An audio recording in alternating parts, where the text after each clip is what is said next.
नमस्कार, मी डॉक्टर सुनील बडे, राधेश्याम हॉस्पिटल संचालक शेवगाव. आपण आज माहितीपूर्वक व्हिडिओमध्ये काही पेशंटच्या तक्रारीबद्दल माहिती घेणार आहोत. बऱ्याचदा पेशंटला काही औषध लिहून दिल्यास पेशंटची ही कल्पना असते, धारणा असते किंवा तक्रार असते किंवा अमुक गोळी खाल्ल्यानंतर मला लघवी गरम होते किंवा संडास साफ होत नाही किंवा एखाद्या गोळीमुळे काही त्रास होतो. तर मित्रांनो, मी आपल्याला सांगू इच्छितो, साधारणतः गोळ्यामुळे संडास साफ न होणे किंवा लघवीला जळजळ होणे हे फारसे तुरळक स्वरूपात त्याचे साईड इफेक्ट आहेत.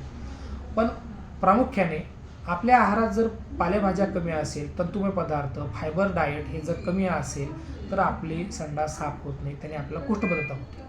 पण आपण या गोष्टी टाळून गोळीवरच सगळं ब्लेम करतो. त्यासाठी आपण आपल्या जीवनामध्ये आहारामध्ये बदल करणं फार गरजेचं आहे. दुसरी गोष्ट, बऱ्याचदा पेशंट म्हणतो की माझ्या लघवीत जळजळ होते, उष्णता वाढते. साधारणतः कोणत्याही प्रकारच्या गोळीने उष्णता वाढणे किंवा लघवीत जळजळ होणे हे एक प्रामुख्याने तुरळकच घटका आहे.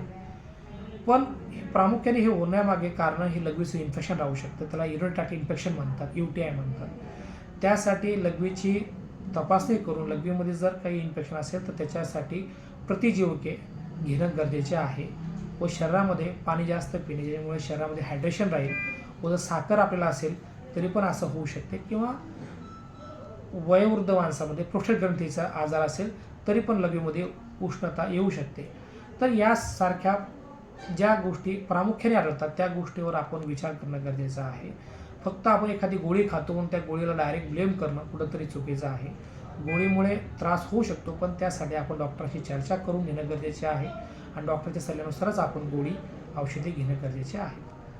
धन्यवाद.